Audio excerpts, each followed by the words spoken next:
In this lecture, we are going to start with the second part of the unit 2, which is a rotational motion.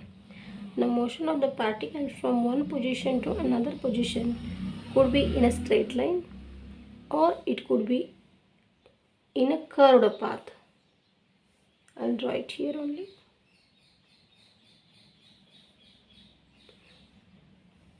Suppose this is position 1 to 2. So the motion of the particle from one position to the another position, it could be the straight line or it could be the curved path. So it could be a rectilinear motion or the motion could be a curved path or the trajectory.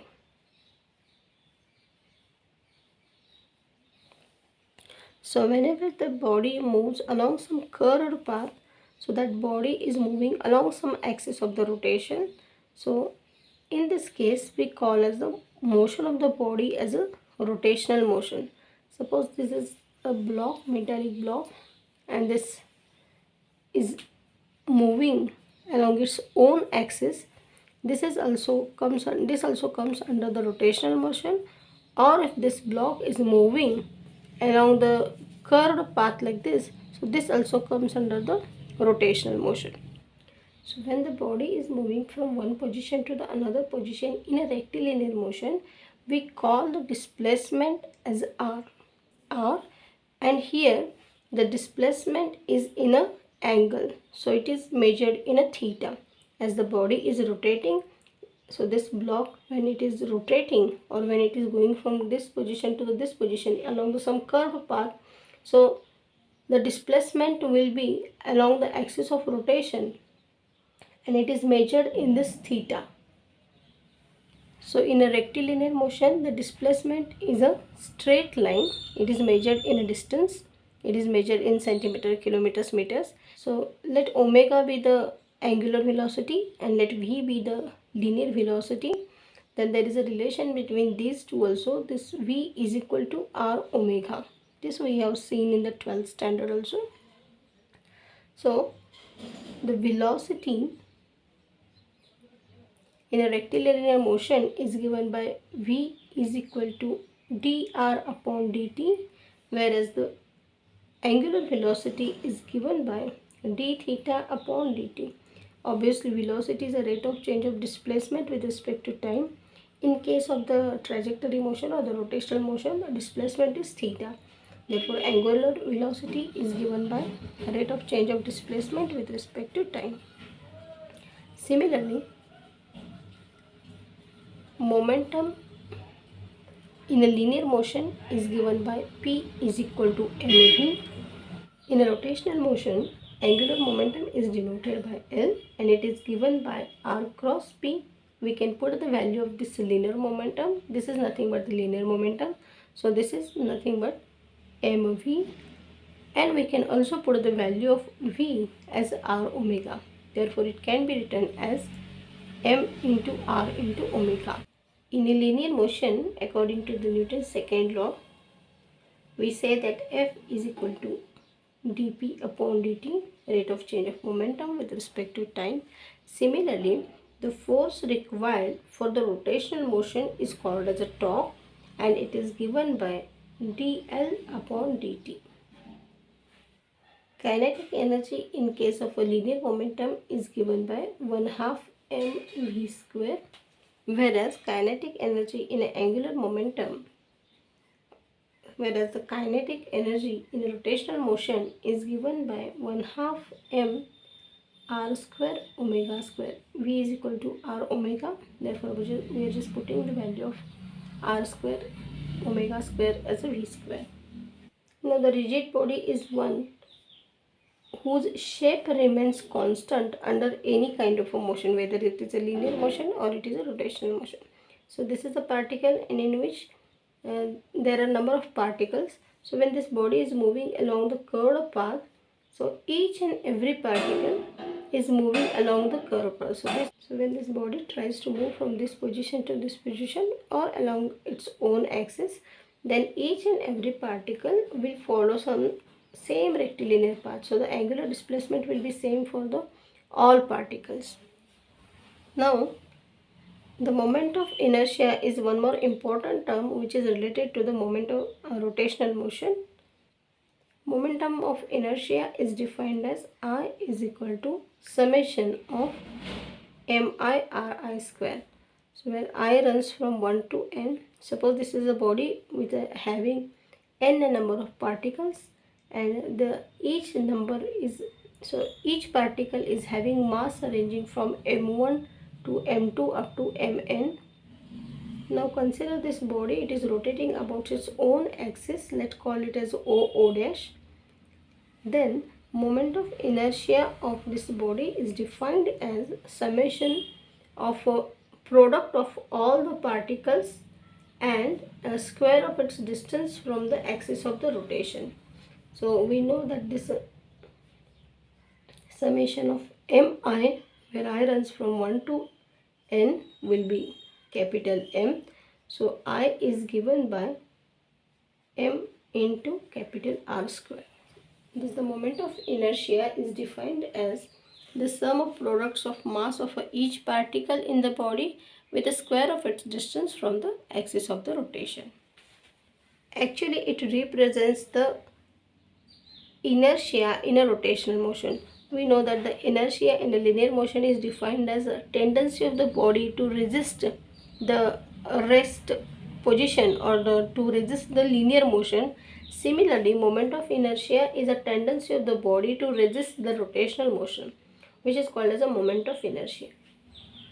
Now once you know this moment of inertia, we can write the terms angular momentum, kinetic energy in terms of this moment of inertia. Now this m r square omega square can be written as L is equal to summation of this MIRI square omega, where I is running from 1 to n. We know that the style of the physics, this Mi is nothing but any particle which has chosen randomly for the experiment or to calculate the angular momentum right now. So this Mi is the mass of the particle, ith particle, Ri is the distance of that particle from the axis of the rotation, and omega, it is constant for all the particles. So we have not taken omega I here because this omega is constant for every particle, whereas this mass is changing for each particle. The distance from the axis of the rotation is also changing for the every particle. Therefore we have written mi ri square omega.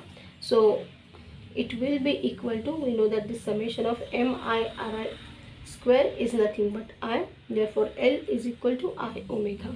Kinetic energy, the total kinetic energy will be given by summation I runs from 1 to n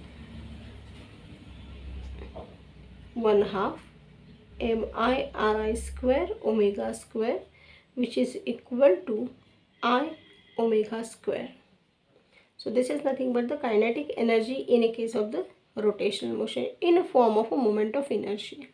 So this is also kinetic energy in form of a angular velocity, and now this is the kinetic energy in a form of a moment of inertia.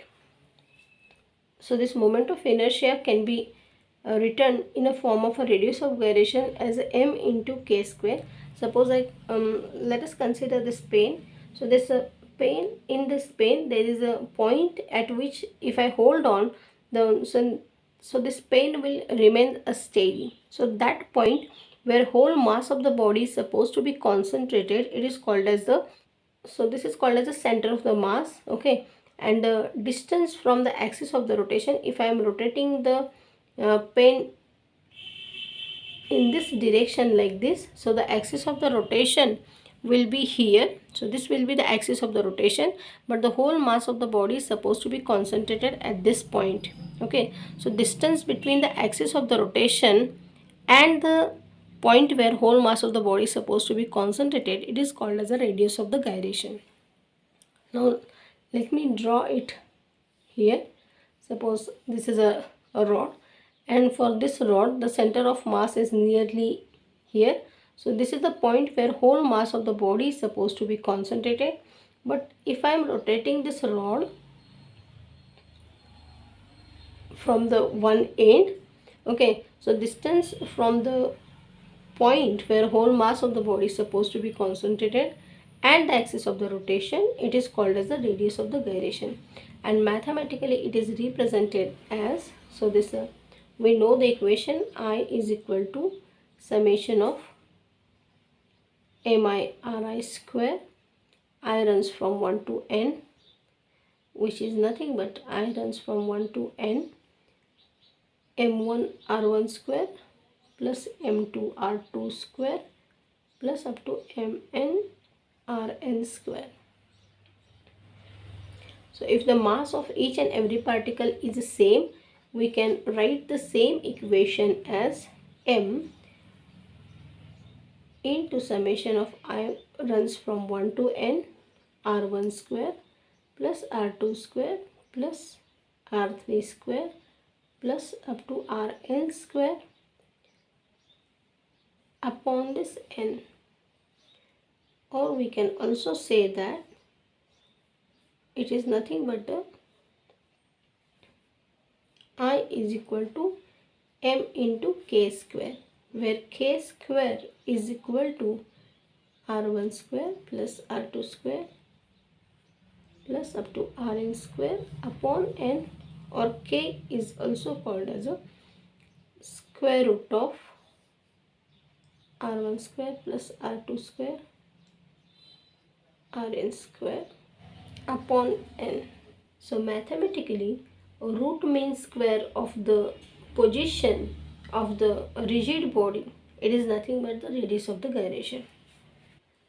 So the physical significance of the radius of the gyration is that if you want to rotate any body, suppose this is a door, and if you want to rotate about this axis, so this door is fixed here on the, so this is the axis of the rotation, and if you want to rotate the door, so you must know that if you are moving away from the radius of the gyration, so if you are applying some force over here, so it will be easier for you to rotate the door.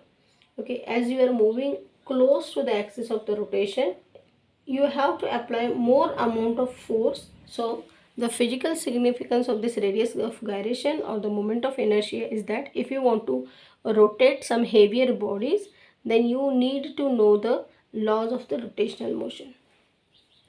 So this moment of inertia has a formula I is equal to mr square, and from this formula we can see that this moment of inertia is dependent on mass of the body and its distribution of the particles about the axis of the rotation. It will also depend on the shape of a body and position of the axis of the rotation. For suppose if this is a rod, so its moment of inertia passing exactly through the center, passing from one end and passing from the middle of the one end. So moment of inertia for each and every axis of the rotation will be different.